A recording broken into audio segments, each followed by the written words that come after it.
Como dijo Germain, nosotros hemos venido tomando unos cuantos servicios para explicar la visión y la misión de nuestra iglesia. Hemos puesto una pausa a nuestro estudio de Efesios. Hoy vamos a compartir el tercer sermón. A manera de resumen, solamente quiero explicar lo que hemos visto hasta el día de hoy. En el primer sermón, y explicando obviamente que la visión de nuestra iglesia es solo una frase sencilla, una oración más bien sencilla: día de adoración existe para enseñar a crecer en el conocimiento de Cristo. Esta iglesia existe para enseñar a crecer en el conocimiento de Cristo.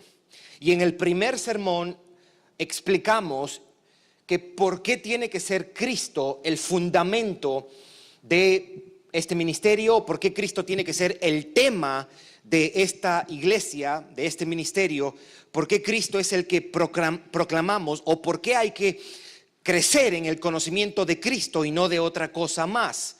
Y habíamos dicho en el primer servicio, por dos razones lo hacemos. Número uno, porque Cristo es Dios. Y número dos, porque Cristo es el tema de toda la Biblia. En el segundo sermón dimos una sencilla definición de lo que significa conocer a Cristo. Si existimos para enseñar a crecer en el conocimiento de Cristo, ¿qué es tener conocimiento de Cristo o qué significa conocer a Cristo? Y dimos una definición de dos partes. Dijimos que conocer a Cristo significa ser salvado por Cristo y tener comunión con Dios por medio de Cristo. Estas dos realidades, ser salvado por Cristo y tener comunión con Cristo, es conocer a Cristo. En este tercer sermón vamos a explicar o vamos a exponer si ser salvo y tener comunión con Cristo significa conocer a Cristo. ¿Cómo es este conocimiento o cuáles son las características de este conocimiento? ¿Cuáles son los rasgos de este conocimiento? ¿Cómo sé que conozco de Cristo? Este sermón de alguna manera va a servir para eso. La semana pasada, en la última parte del sermón, habíamos dado 4, si se quiere, rasgos o características de este conocimiento. Si alguien dice, yo conozco a Cristo, estos 4 elementos deben ser parte de este conocimiento. Y habíamos dicho que este conocimiento de Dios, este conocimiento de Cristo, está arraigado en la verdad bíblica. Número 2, es un conocimiento que transforma al pecador. Número 3, es un conocimiento que produce obediencia. Y número 4, es un conocimiento que satisface el alma. Hoy solamente vamos a exponer los 3 primeros. La semana que viene exponemos el cuarto. Queriendo decir, hoy día vamos a exponer que el conocimiento de Dios, para que califique como conocimiento de Dios, debe tener estos elementos, estas características. Debe estar arraigado en la verdad bíblica, número 1. Número 2, debe transformar al pecador. Y número 3, este conocimiento debe producir obediencia. Hoy día vamos a exponer eso. Y la semana que viene, entonces, es un conocimiento que satisface el alma del pecador. El texto del que vamos a tomar estos elementos o estas características es el que hemos leído, Colosenses capítulo 1, versículo 9 al 12. Solamente para ubicarlo, probablemente la mayoría de ustedes ya tiene idea. Este libro de Colosenses lo expusimos todo el año 2016. Estudiamos el libro de Colosenses. El libro de Colosenses se escribió desde una prisión. El apóstol Pablo está preso y él recibe la visita de un hombre llamado Epafras o Epafras. Epafras era el pastor de la iglesia en Colosas. Y cuando él visita a Pablo, él le da dos noticias. La primera noticia que le da Epafras a Pablo acerca de la iglesia en Colosas es que la iglesia en Colosas estaba fuerte.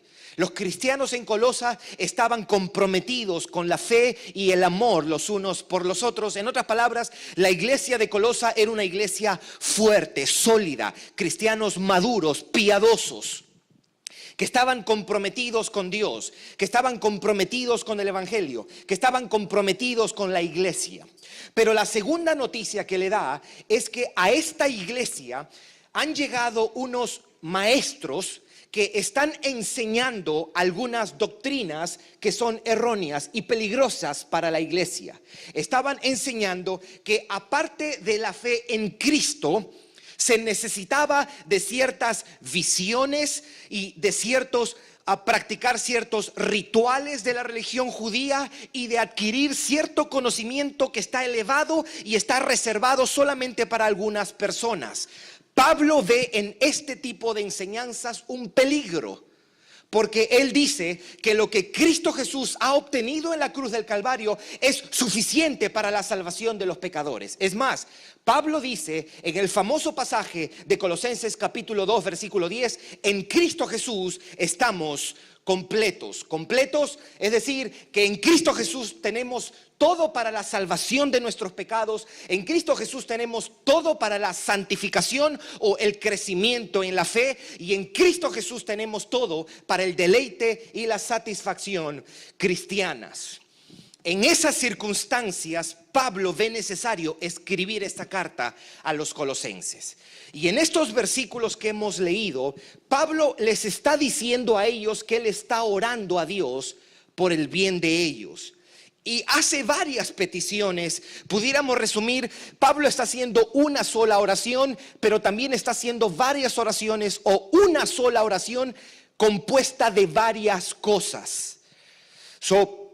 De este pasaje es lo que nosotros vamos a tomar, los elementos o los rasgos que deben caracterizar el conocimiento de Dios. ¿Cómo yo sé que conozco a Dios? ¿O de qué se compone el conocimiento de Dios para que yo pueda decir yo conozco a Dios? Lo primero es que el conocimiento de Dios está arraigado en la verdad bíblica.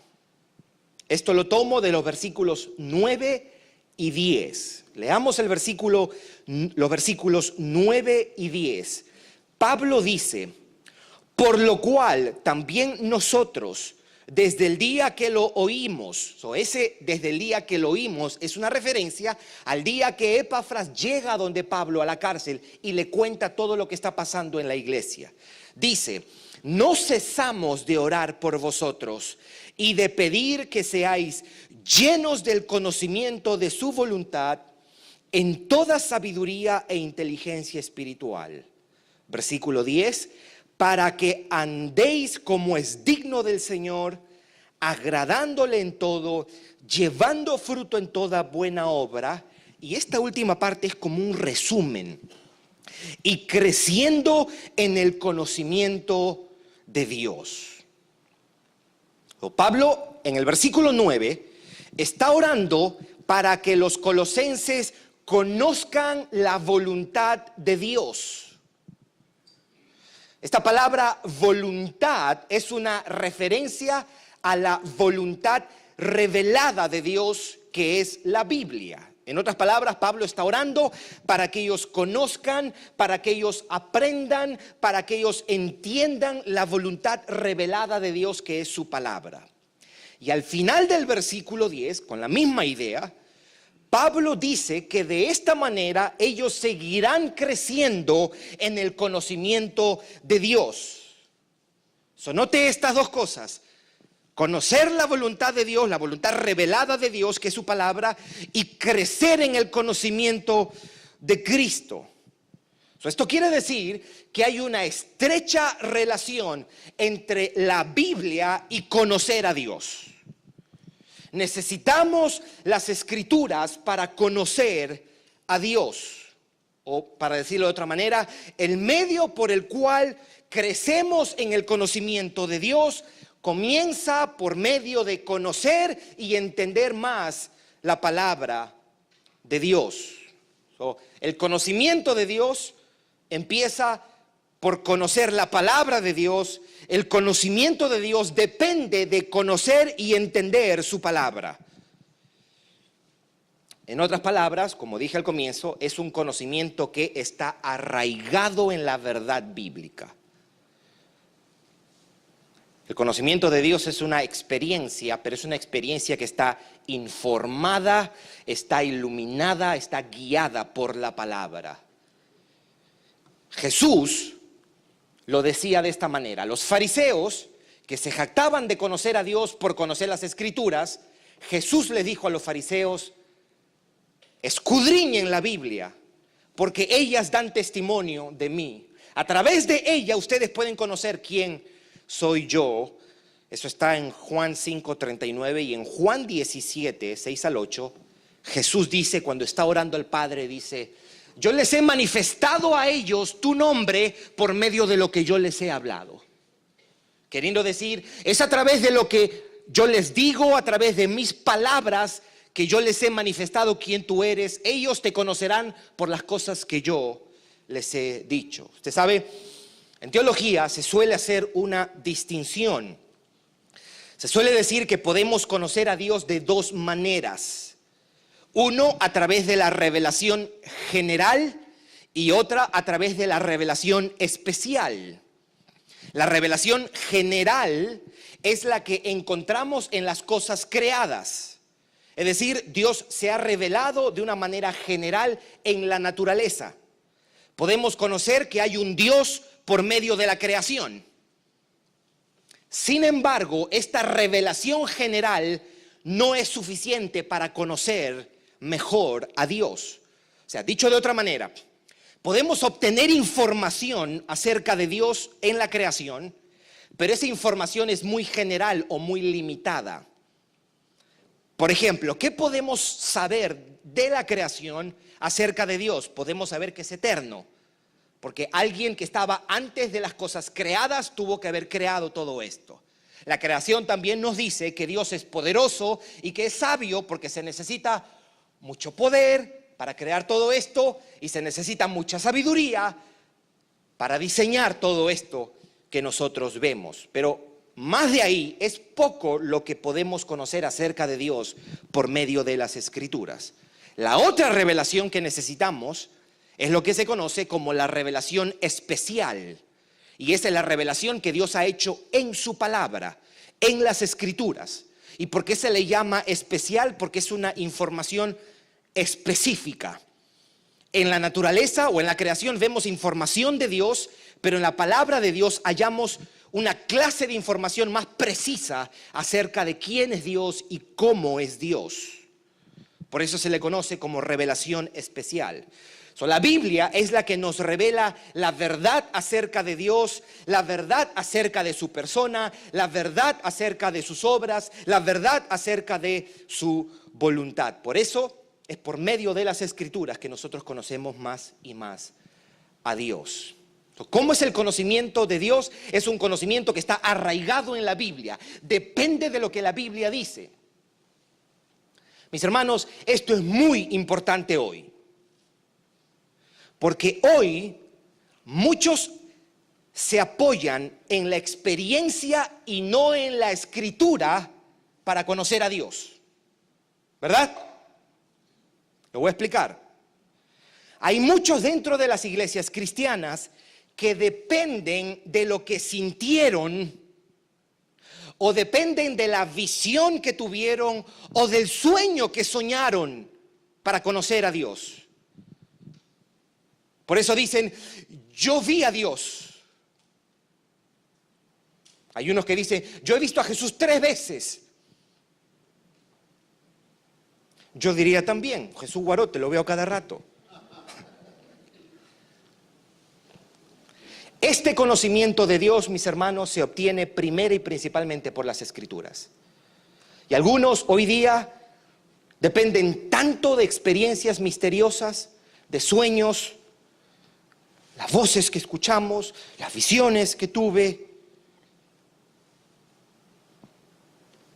Algunos dicen, yo sé que Dios me ama porque le pedí algo un día y Él me lo dio. ¿Por eso es que usted cree que Dios lo ama? ¿Qué va a pasar el día que usted le pida algo y Él no le da? No, yo le pedí un airecito a Dios y sentí el airecito, Él me ama. ¿Sí? Y el día que venga no airecito, sino un calorcito. ¿No es mejor decir, Dios me ama, porque Romanos 5:8 dice, Dios muestra su amor para con nosotros en que aun siendo pecadores, Cristo murió por nosotros? Es un conocimiento que está arraigado en la Escritura. Otros pudieran decir, por ejemplo, yo sé que soy un hijo de Dios. ¿Por qué? Porque el otro día escuché una voz que decía, mi hijo, mi hijo. ¿Y qué pasa con los que no han escuchado esa voz? ¿No? De repente era tu mamá que te estaba levantando para tomar desayuno. Mi hijo, ven a tomar desayuno. No es mejor decir, yo estoy persuadido que soy hijo de Dios, porque en Gálatas 4:1 dice que yo he sido adoptado como su hijo, aunque nunca escuche esa vocecita. Otros pueden decir, yo sé que iré al cielo y que allá voy a estar con mi Padre porque un día tuve una visión y vi el cielo. Por eso yo sé que voy a estar allá en el cielo. Más glorioso es decir, Juan 14:2, que Jesús iba a preparar lugar para nosotros y venía y nos llevaba para que nosotros estuviéramos con Él. No es lo que usted sienta, mis hermanos. Nuestros corazones son tan cambiantes, y tan engañosos, que es una tragedia depender de lo que usted y yo sentimos para conocer a Dios. No es lo que usted sienta. No es un trance. No es una tembladera. No es una crisis. No es un éxtasis que usted experimenta. No. Ahora, eso no quiere decir que no es una experiencia. Es una experiencia. Pero es una experiencia que depende de la verdad bíblica. Está fundamentada en lo que la Biblia dice. Para resumir, el conocimiento de Dios está fundamentado en las Escrituras. Conocer a Dios comienza, mis hermanos, con conocer su palabra. Crecemos en el conocimiento de Dios por medio de su palabra, porque su palabra nos revela quién es Dios, su palabra nos revela cómo es Dios y su palabra nos revela qué es lo que Él ha hecho. Por eso es que el conocimiento de Dios depende de la Escritura. Por eso debemos leer, estudiar y meditar en su palabra. Los creyentes debemos leer la Biblia todos los días. Tu falta de conocimiento de Dios está emparentado con tu falta de dedicación a la lectura de la palabra. Debemos leer la Biblia todos los días, mis hermanos. Y por favor no caigas en el engaño y la justificación de decir, no tengo tiempo. Sí tenemos tiempo. Si usted tiene un teléfono, usted tiene tiempo. Pero es glorioso encontrarse con nuestro Creador y Salvador por medio de su palabra. Porque Dios también actúa por medio de su palabra. Dios te habla por medio de su palabra. Dios nos grita por medio de su palabra. Dios nos dirige por medio de su palabra. Por eso es que decimos, Dios todo lo hace por medio de su palabra. Dios creó todas las cosas por la palabra de su poder, dice Hebreos capítulo 11, versículo 3. Dios no solamente creó todas las cosas con la palabra de su poder, Dios sustenta todas las cosas con la palabra de su poder, Hebreos 1:3. Y Dios salva pecadores por el poder de su palabra, dice Romanos 1:16. ¿Cómo es el conocimiento de Dios? Es un conocimiento que está arraigado en las Escrituras. Número 2, es un conocimiento que transforma al pecador. Que transforma al pecador. Leamos versículos 11 al 12. Colosenses capítulo 1, versículos 11 al 12. Dice Pablo, fortalecidos con todo poder, conforme a la potencia de su gloria. Y preste atención a esto, lo que él dice. Porque aunque la Reina Valera lo traduce para toda paciencia y longanimidad, el texto original dice hacia toda paciencia y longanimidad. Hacia toda paciencia y longanimidad. Con gozo, dando gracias al Padre, que nos hizo aptos para participar de la herencia de los santos en luz. Cuando una persona conoce a Dios, su carácter interior debe ser afectado. Pablo está diciendo en los versículos 11 a 12, para toda paciencia, para toda longanimidad, con gozo, dando gracias, queriendo decir que ese conocimiento también lo fortalece y lo capacita en su interior. Note que todas estas son actitudes internas, disposiciones del corazón. Él dice, hacia toda perseverancia, paciencia, gozo y gratitud. Esto quiere decir que no solamente el poder de Dios me fortalece, sino que el poder de Dios me transforma hasta convertirme en una persona perseverante, hasta convertirme en una persona paciente, hasta convertirme en una persona gozosa y convertirme en una persona grata o que tenga gratitud. El conocimiento de Dios comienza en la mente, pero alcanza el corazón. Es decir, vamos aprendiendo y entendiendo y comprendiendo quién es Dios por medio de su palabra. Pero ese aprendizaje debe cambiar el interior del creyente. Ese entendimiento no solo es para informar la mente, también es para transformar el corazón. Es un conocimiento que sí, comienza en la cabeza, pero luego llega y toca el corazón del pecador. Afecta todo nuestro interior. Al fin y al cabo, la salvación, quienes somos creyentes, hemos sido salvados con una meta. La meta es que usted y yo cada día seamos formados más a la imagen de Jesucristo. En otras palabras, que usted y yo seamos más como Cristo, más mansos como Cristo, más pacientes como Cristo, más gozosos como Cristo, más humildes como Cristo, más sencillos como Cristo, más honestos como Cristo, dependiente de Dios como Cristo. En la Biblia hay muchos ejemplos de personas que tuvieron un encuentro con Dios y fueron transformados. El conocimiento de Dios empieza con entender las Escrituras, conocer las Escrituras, pero no se queda ahí. Y es terrible, es trágico que alguien piense que conocer a Dios tiene que ver única y exclusivamente con conocer la Biblia.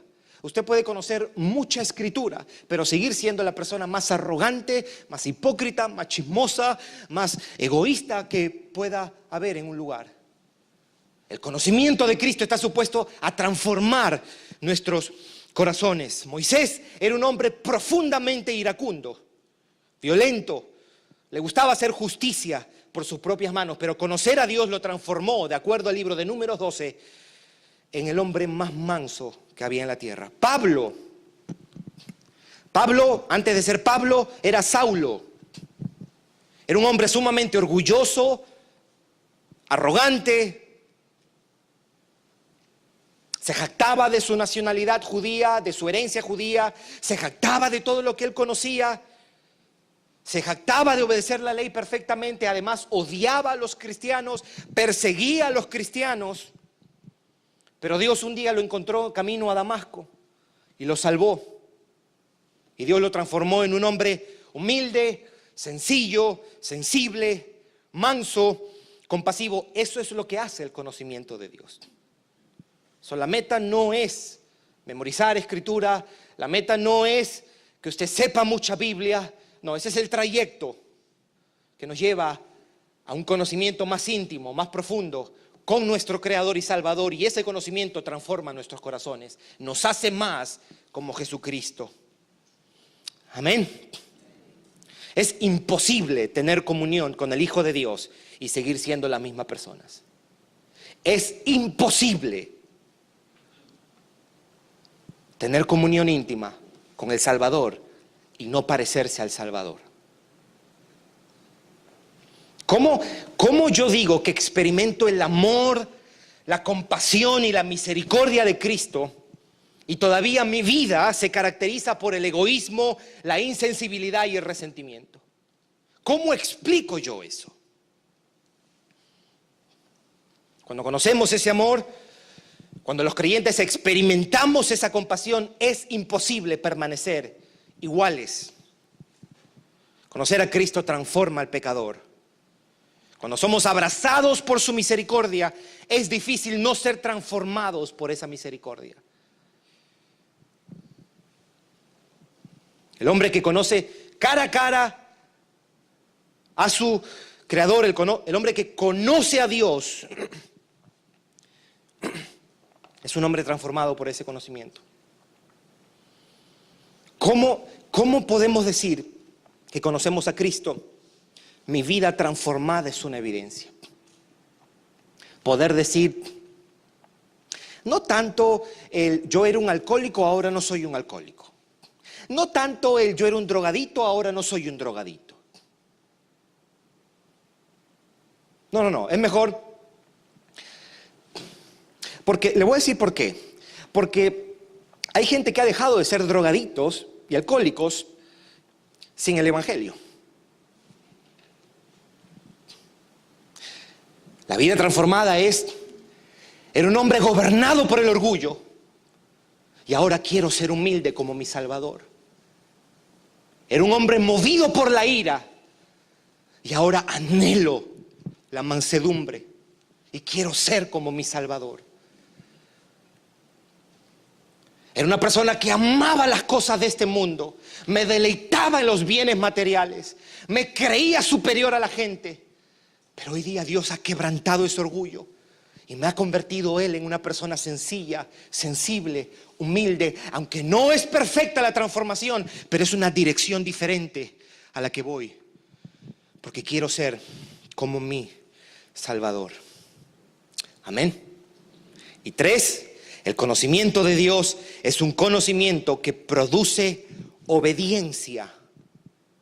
Es un conocimiento que produce obediencia. Versículo 10, y lo podemos leer nuevamente. Pablo dice, para que andéis como es digno del Señor, agradándole en todo, llevando fruto en toda buena obra y creciendo en el conocimiento de Dios. En un sentido, lo que Pablo está diciendo aquí es que la meta de todo esto es que ellos lleguen a caminar como es digno del Señor, agradándole en todo. Es decir, sus vidas enteras deben honrar a Dios, su conducta debe glorificar a Dios. Ellos deben dar evidencia de ese conocimiento por medio de la obediencia a Dios.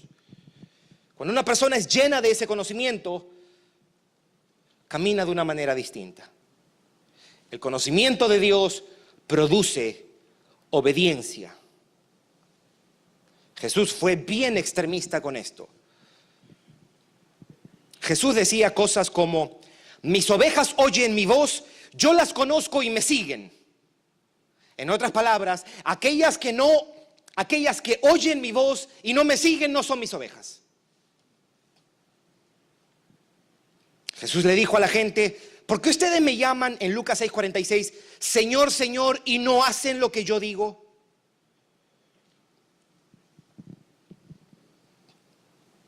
En el Sermón del Monte, lo vimos la semana pasada, Jesús dice, no todo el que me dice Señor, Señor entrará en el reino de los cielos. Alguien le pudiera preguntar, ¿y quién va a entrar al reino de los cielos? Jesús le respondería, el que hace la voluntad de mi Padre que está en los cielos. No tenemos derecho a decir, yo conozco a Dios, sin una vida que respalde, una vida de obediencia, una vida que honre a Dios, que glorifique a Dios. Y no es una obediencia perfecta, pero es una dirección totalmente opuesta a la dirección que antes teníamos. La diferencia de un cristiano no es que su obediencia es perfecta, sino que la motivación de su corazón es que él quiere glorificar a Dios en todo lo que hace. Alguien que no está en Cristo, glorificar a Dios no es una categoría en la que ellos piensan. Juan, el apóstol Juan, copió lo radical de Jesús y lo puso en sus cartas. Escuche lo que dice Juan. Cuando usted lea la primera epístola de Juan, son 5 capítulos, usted va a notar que para Juan no hay teclas grises. Para Juan es teclas blancas o teclas negras. O usted es o usted no es. Y él hace un énfasis respecto a quienes han nacido de nuevo. Nunca diga, mi hermano, mi hermana, yo soy un cristiano nacido de nuevo. Porque eso es una redundancia, un pleonasmo es eso. Eso es como usted diga, si usted es de Perú, yo soy un peruano de Perú. No hay tal cosa, no se dice así. Usted es colombiano, that's it. No diga colombiano de Colombia. Dominicano de la República Dominicana, argentino de Argentina, ecuatoriano de Ecuador, no. O usted es ecuatoriano y that's it, no diga más. O usted nació de nuevo, usted no nació. No diga, soy un cristiano nacido de nuevo, como si hubieran cristianos que no han nacido de nuevo. La pregunta que te debes hacer es si tú has nacido de nuevo. Y esa es la pregunta que yo te hago. ¿Tú has nacido de nuevo? Si no, usted está camino a perderse por la eternidad, amigo, amiga. Por más que vengas a la iglesia y por más que tengas una Biblia. Es necesario que el hombre nazca de nuevo para ver el reino de los cielos. Si no has nacido de nuevo, estás muerto en tus delitos y pecados. Por eso es que nada de esto despierta, nada.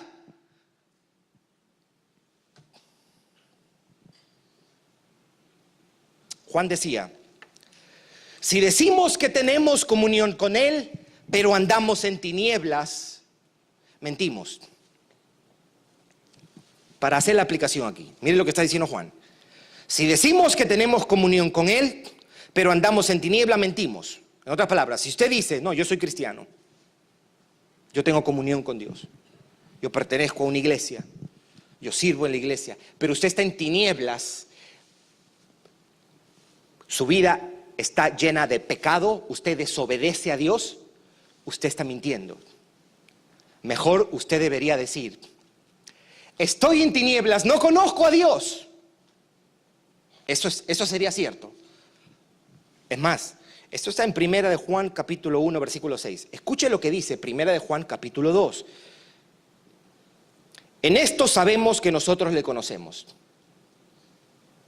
Si esto tuviera música de fondo diría, en esto sabemos que nosotros le conocemos. ¡Tarán! Y dice él, si guardamos sus mandamientos. Y después va más al fondo y dice, el que dice, yo le conozco, el que dice, yo le conozco, y no guarda sus mandamientos, el tal es un mentiroso.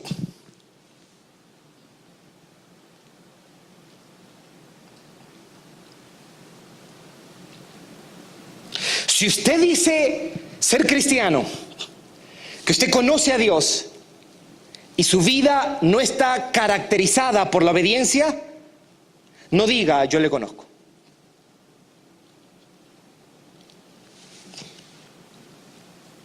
El conocimiento de Dios produce obediencia.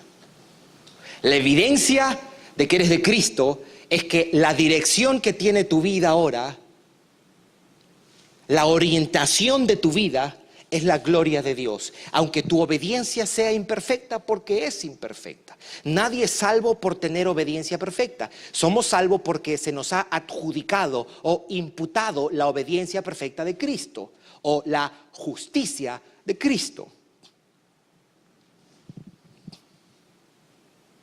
Es por eso que Daniel, el profeta, decía, el pueblo que conoce a su Dios se esforzará y actuará.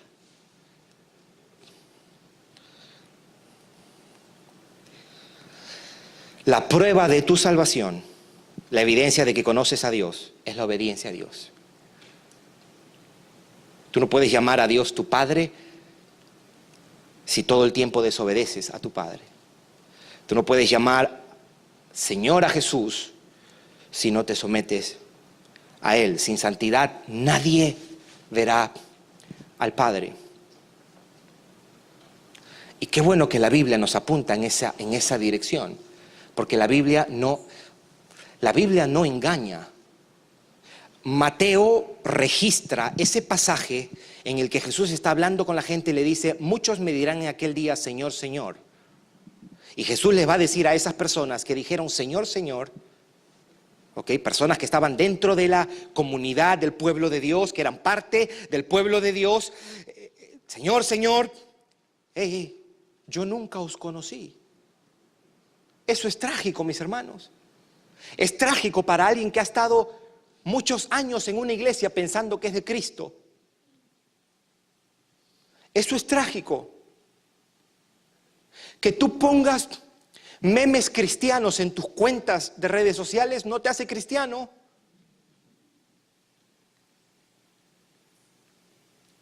Que tú mires televisión cristiana no te hace cristiano. Es más,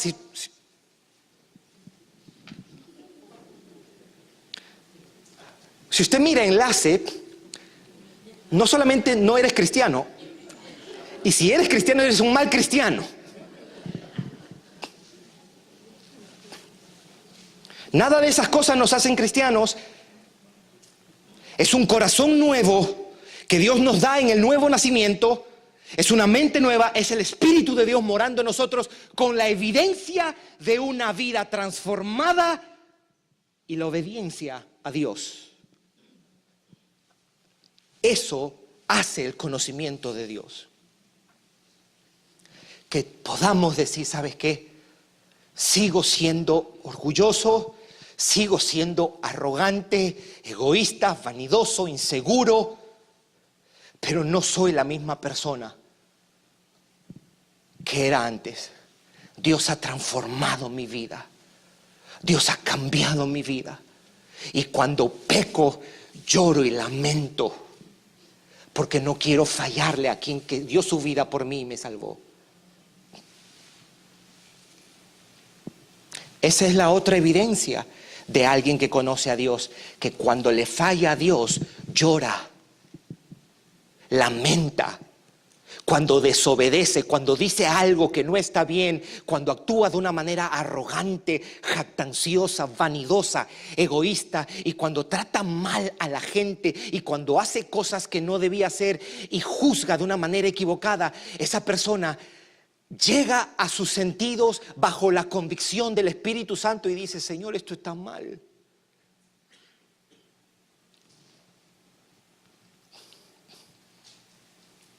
Porque hay vida nueva ahí. Un cristiano, cuando dice algo que está fuera de lugar, el Espíritu Santo no lo deja. ¿Le ha pasado a usted eso? Si no le ha pasado, bueno, esa es la evidencia de que usted necesita del Espíritu de Dios que le dé nueva vida. Si todo esto si es griego todo esto lo que yo le estoy hablando, probablemente usted está muerto en sus delitos y pecados. Clámele a Dios, abre mis ojos. Pero alguien cuando conoce a Dios, lo único que desea es glorificar a Dios, honrarlo a Él. Y le pide: ayúdame, dame el poder para perdonar a esta persona. Dame el poder para ser un buen esposo, para ser el padre que tú me has llamado, para criar a estos hijos. Dame el poder y la gracia para ser la mamá que tú me llamas para estos hijos, para ser la esposa, para ser el hijo, el empleado. Dame el poder para soportar a este hermanito tan insoportable. Así ora el creyente. Así ora el creyente. Yo no quiero fallarte, Señor. Quiero obedecerte a ti. Esa es la evidencia de que conocemos a Dios. ¿Y por qué podemos estar seguros de que el conocimiento de Dios produce todo esto? Porque una persona que está en Cristo tiene el Espíritu de Dios. Y el Espíritu de Dios es el que da entendimiento. El Espíritu de Dios es quien transforma al pecador, y el Espíritu de Dios es quien da el poder al pecador para obedecer a Dios. El Espíritu es quien abre los ojos para nosotros entender lo glorioso de las Escrituras. El Espíritu es quien transforma nuestro interior, quien purifica nuestro interior. Y el Espíritu me da el poder para yo glorificar a Dios. Aparte de eso, es por medio del Espíritu que nosotros tenemos comunión con nuestro Padre. Para resumir, quiero decir esto, resumir todo esto. El conocimiento de Dios empieza con nuestra mente, entendiendo y conociendo a Dios por medio de su palabra. Pero ese entendimiento llega, toca y afecta el corazón. Es decir, es un conocimiento que transforma al pecador en lo más profundo de su ser. Y ese conocimiento, esa realidad afecta la conducta del pecador. El conocimiento de Dios comienza en el interior del creyente, pero luego fluye al exterior del creyente. No solamente cambia la manera como somos, también cambia la manera como vivimos y cómo actuamos. Por eso enseñamos a Cristo. Por eso enseñamos a Cristo, mis hermanos, para que entendamos más de Cristo, para que nos parezcamos más a Cristo y para que vivamos más como Cristo.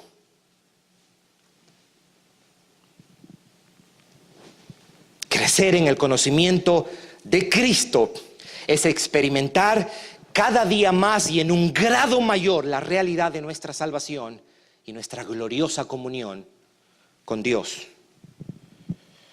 Crecer en el conocimiento de Cristo es que esa realidad, la realidad de nuestra redención y de nuestra relación con Dios, sea aquello que gobierna nuestras vidas, sea aquello que dirija nuestras vidas, sea la realidad que nos mueva, nos impulse, nos motive, nos dé esperanza. Por eso debemos crecer en el conocimiento de Cristo. La semana que viene vamos a hablar de la cuarta parte. El conocimiento de Cristo no solamente está arraigado en la verdad bíblica, no solo transforma al pecador, no solo produce obediencia, es un conocimiento que satisface el alma del pecador. El conocimiento de Dios es una experiencia que satisface el alma del pecador. Amigo, amiga, si tú no conoces a Dios, estás en un serio problema. ¿Sabes lo que nosotros creemos en conformidad a la Biblia? De que un día Dios va a juzgarte, a nosotros también. Y Dios no va a contar cuántos pecados tú tienes o si eres pecador o no eres pecador. Todos somos pecadores. Dios no va a poner en una balanza tus buenas obras y tus malas obras. ¿Sabe por qué? Porque se va a inclinar por las malas obras por todos nosotros. Porque no solo va a contar las obras, va a contar también los pensamientos, las palabras y las motivaciones de nuestro corazón. Y ahí todos reprobamos, mi hermano.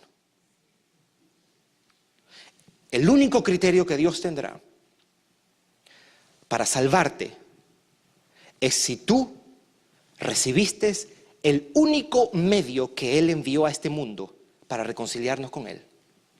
Si tú pusiste tu confianza en la única persona que Él ha provisto por gracia y misericordia para que tú vuelvas a Dios.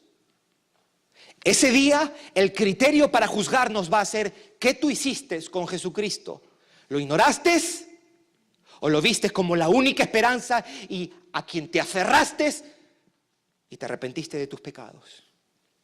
Para que puedas conocer a Dios. A Dios nadie le vio jamás, decía Juan. Pero el unigénito Hijo de Dios que está en el seno del Padre, Él le ha dado a conocer. Tú puedes conocer a Dios hoy mismo si tú abrazas a Jesucristo por la fe y te arrepientes de tus pecados. Lo más glorioso que te puede pasar, amigo, amiga, ¿sabe qué? Qué tristeza me dio ver a personas hispanas decir: lo más glorioso que me ha pasado es ir a ver a mi equipo, mi selección nacional, a Rusia y verlo en el mundial. Es lo mejor que me ha pasado. Y cuando yo leía eso y escuchaba eso, yo decía: si te mueres en Cristo, si te mueres en Cristo, te vas con la experiencia de Rusia, pero te vas al infierno. Lo mejor que le puede pasar a un ser humano es volver a su Creador, a la fuente de su vida, a la fuente de su verdad, a la fuente de su gozo. Y eso es solamente a través de Jesucristo. Yo te imploro, amigo, amiga, arrepiéntete de tus pecados y abraza a Jesucristo. Él es lo mejor que te puede pasar. Él es lo más glorioso que Dios ha provisto. Él es suficiente para salvarte. Él es suficiente para darte gozo. No te pierdas por la eternidad. Y no seas tú de aquellos a quienes Jesús dirá un día: apártate de mí, hacedor de maldad, yo nunca te conocí. Tú puedes conocer a Dios por medio de Jesucristo. Por eso esta iglesia existe, para predicar a Cristo, para proclamar a Cristo, para enseñar a Cristo.